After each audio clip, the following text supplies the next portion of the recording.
Attacked the Kaduna-Abuja train, killing 8 people. The whereabouts of over 150 passengers is yet to be known. Beyond the repair of the train and its tracks, Kaduna residents want government to tackle the surge of terrorism ravaging the state. Lupe Assam reports.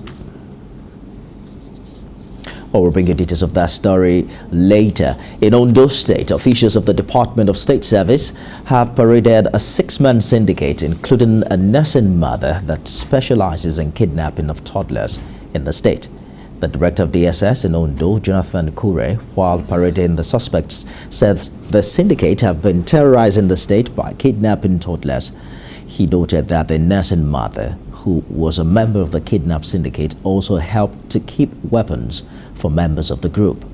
The State Deputy Governor Lucky Ayedatiwa, while speaking on the development, assured indigents and residents of the state of adequate security of lives and property. To launch a crackdown on them,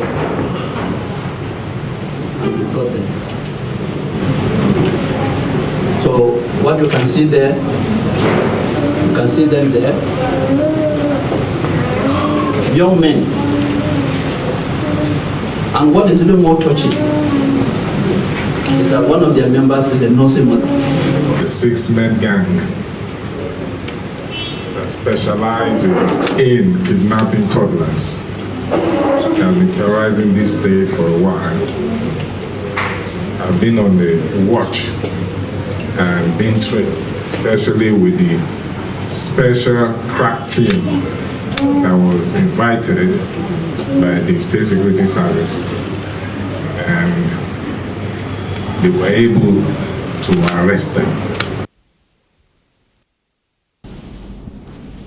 To health matters now, Nigeria's death toll from Lassa fever has risen to 127 after 4 more infected patients lost the battle to the disease. The Nigeria Center for Disease Control disclosed this in its latest situation report on the management of the outbreak. The Lassa virus is transmitted by infected multi-mammoth rats, and humans become infected from direct contact with the urine and feces of the rat carrying the virus.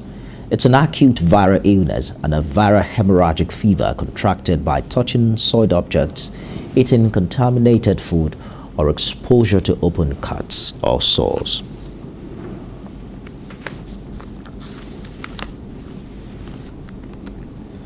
And now to politics. 4 presidential aspirants of the People's Democratic Party, which include governors of Sokoto and Bauchi states, are seeking for consensus arrangement as the party prepares for primary. The aspirants visited Edo and Delta State to converse for support from the state chapters of the party. Ikena Mechi reports.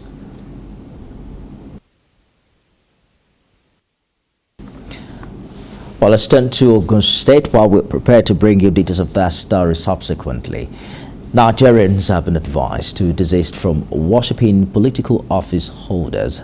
Instead, they should be held accountable for their actions in public office and be ready to serve the people genuinely. Some Christian leaders in Ogun State made this note while speaking on some of the challenges confronting the country and wants to get the country out of the woods. TVC News' Kazim Olowe reports. Nigerians have been urged to stop putting themselves at the mercy of politicians by positioning those in government as their lords instead of seeing them as their representatives in public offices. A religious leader and public affairs analyst in Ogun State made this known while speaking on challenges confronting the country, especially poverty and insecurity. He noted that the country is blessed with human and natural resources, but many politicians are in public positions just to embezzle money and indulge in corrupt practices. He wants people to hold their leaders accountable. So they're not in leadership to help, but to enrich themselves the more. That is the challenge of Nigeria. Selfishness, greed is the challenge of Nigeria. Not wrong leaders. We have right people that can lead this country. I think we should hold our leaders accountable. We are not at their mercy. They should be at our mercy. The earlier Nigerians understand that, the better. Government is not God, and government should not be our lords. They are there to maintain our commonwealth. While speaking about the qualities expected of the next president of Nigeria in 2023, the clergy urged citizens to stop playing politics or electing leaders along ethnic or religious lines, noting that what the country needs is a true Nigerian at the ends of affairs. Nigerians should see beyond their houses to see the nation. And by the way, we don't need a Yoruba man to be president. We don't need a Fulani man. We don't need an Igbo man. We don't need a Hausa man. We need a true Nigerian to be president. On her part, a female pastor in the state said, despite numerous challenges confronting the country, there is hope for Nigeria. The devil does not have the power to stop the one that knows God. Bible says, they that know their God shall be strong. The word strong means in any situation of life, there is strength for you. And not only that, you will do exploits. That means joy, peace, fulfillment, and whatever you are looking for. They called on citizens to be ready to work for the progress of the country and not to think about their personal gains but collective development. Kazim Olowe, TVC News, Abeokuta. Today is International Mind Awareness Day, and Nigeria has recorded over 10,000 casualties from explosive hazards in Borno, Adamawa and Yobe states between 2016 and 2022. This has prompted the need to create continued awareness on the dangers of landmines and other explosives. This is contained in the speech of the United Nations Humanitarian Resident Coordinator as the body commemorates the day. Moya Thomas reports. Mine action, used as either defensive barrier or other war strategy, kills many innocent civilians. Worse still is that mines laid long after the wars could detonate under any trigger, posing dangers to the lives of men, women, and most especially children.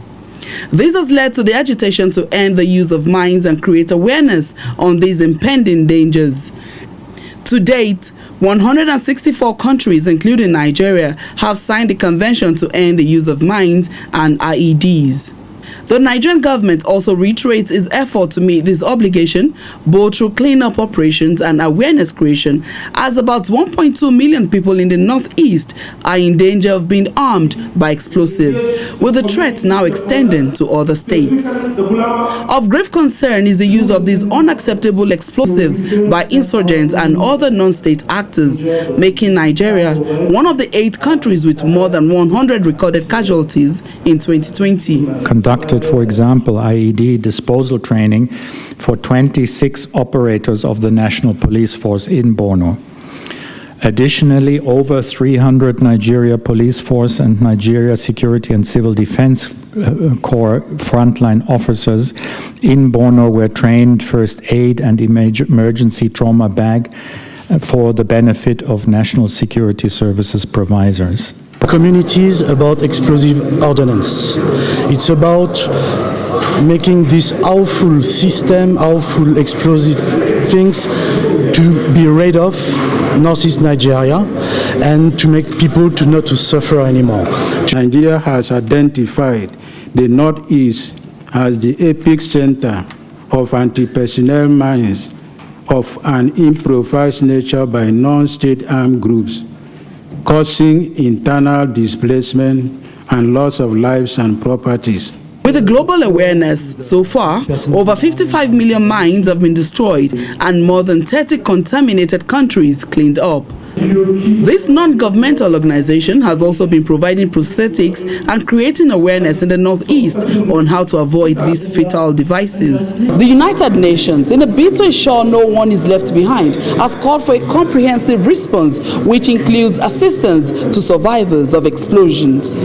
Moya Thomas, TVC News, Abuja. 1 week after terrorists attacked the Abuja-bound train from Kaduna, killing 8 people, the whereabouts over 150 passengers are yet to be known. Beyond the repair of the train and its tracks, Kaduna residents want government to tackle the surge of terrorism ravaging the state. Lope Assam has more. It's about a week since the shocking attack on the Kaduna-bound train by terrorists who also opened fire on passengers. The NRC said 362 persons were documented to have boarded the train, while Kaduna government confirmed that 8 of them died. Injured survivors were evacuated to hospitals, and dozens of them have been discharged.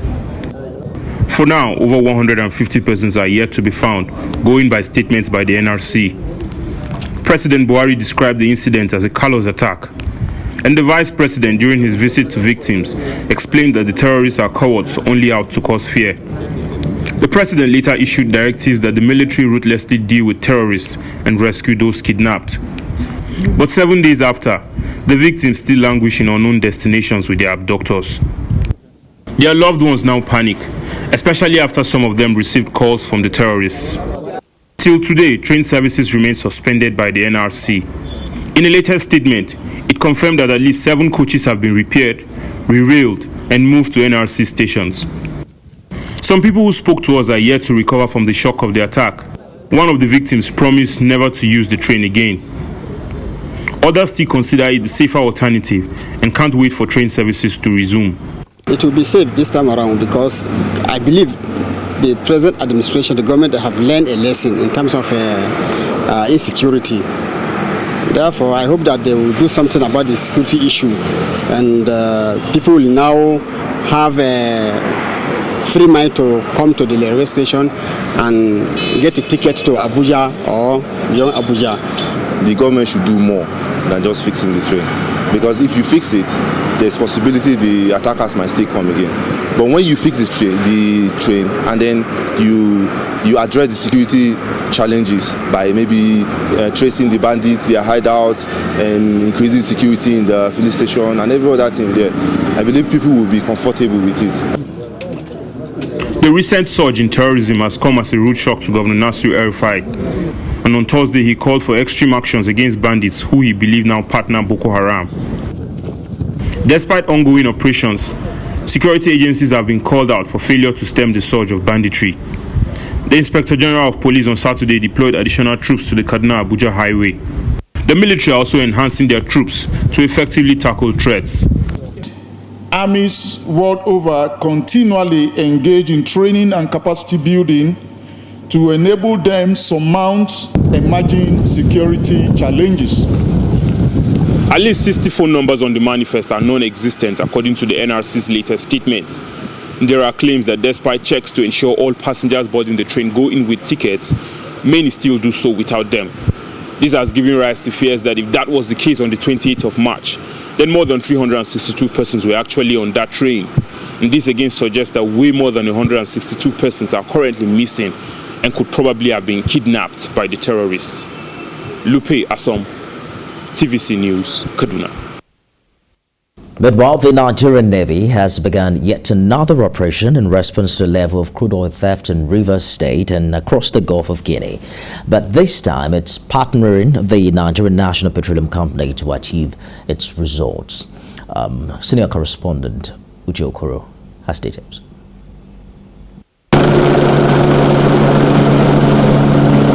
Oil theft remains a big business in Nigeria despite concerted efforts by security agencies like the Nigerian Navy to tackle the menace.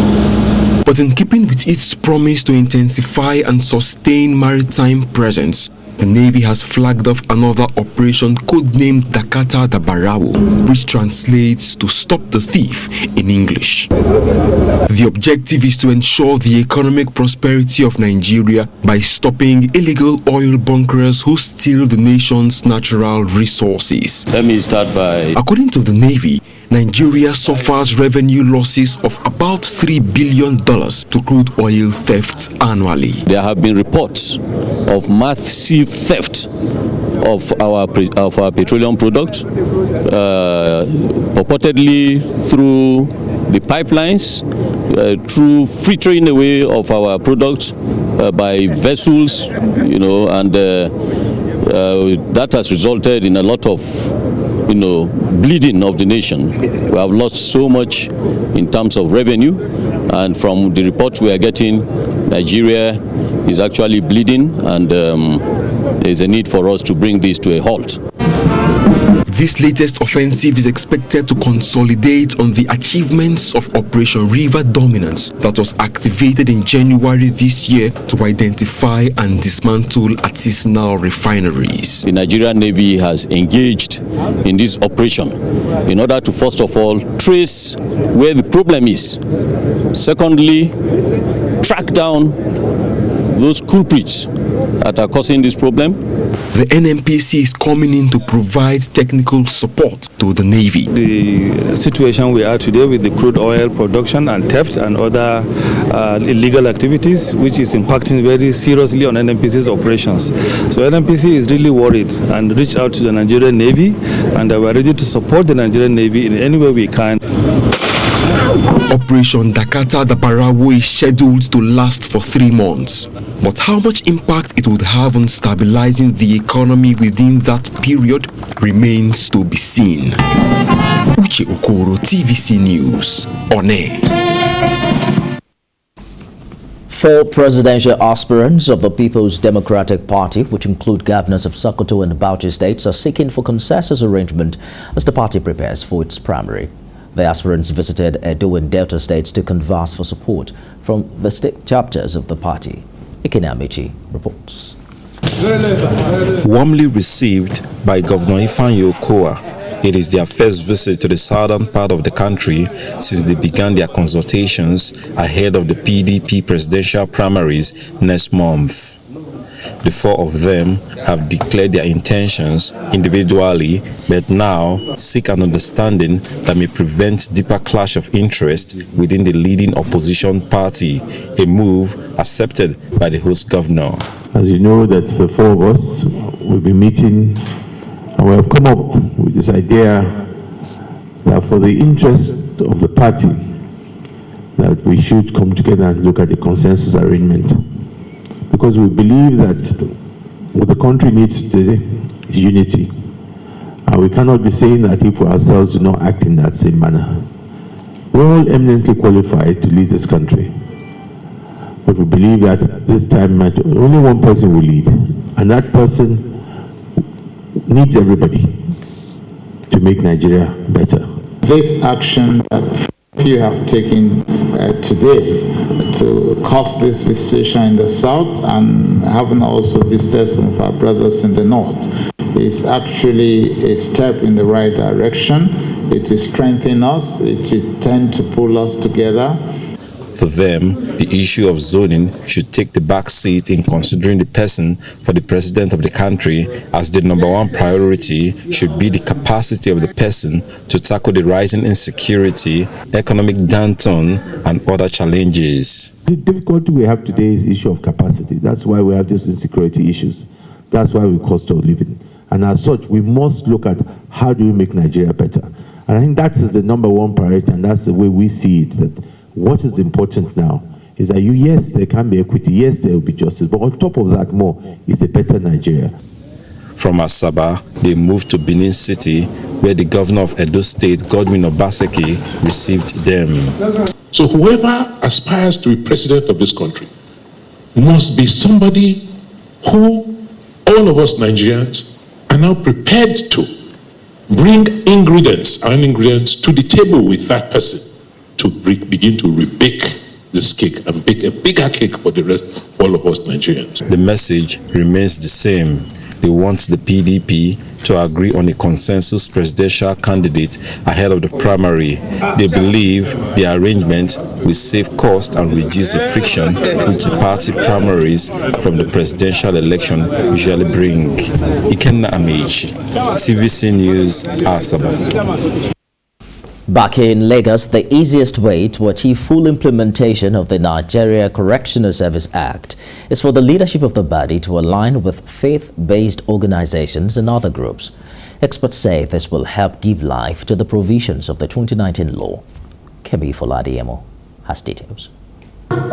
This is the fourth workshop in the series for officers and men of the Nigeria Correctional Service organized by the Prison Fellowship Nigeria. The latest beneficiaries are drawn from Zone A, made up of Lagos and Ogun states. The fellowship says it seeks to acquaint the officers with its empowerment, remedial and behavioral programs, which it says resonate with the mandate of the service to reform, rehabilitate and reintegrate all offenders. Our country, even before the banditry and all that came about, has a great need for our correctional system to become much more responsive than it was, because the common characteristics before now is high rate of recidivism, and that is a common denominator of a system that has either failing or is not effective. Human capacity development is a tool in which every organization cannot progress if her personnel are not adequately trained to carry out the mandate of its organization. Reforming offenders isn't the only focus under the restorative justice agenda. Advocates say there is the need to also help not just victims of crimes and their families, but communities where the crimes are committed. They say bridging this gap will help in enhancing security and giving governance a human face. We have now a borough system that believes that it is the offender versus the state, that even the victims oftentimes, nobody even gives you a proper update. Nobody cares about the emotional trauma that the victims are going through. And I think this is wrong. We must institutionalize processes that enables from the very beginning that the victim goes to complain. How we talk to that victim that says, I have just been robbed, I have just been raped, I have just, you must be sensitive to it. You want to check what are the immediate things that they have lost. It is expected that robust partnerships with key players like this will help in breaking the vicious cycle of crime and criminality in Nigeria. Kemi Folademo, TVC News, Lagos. And that's Nigeria Today. I'll be back at 10 p.m. with more stories. Stay with us.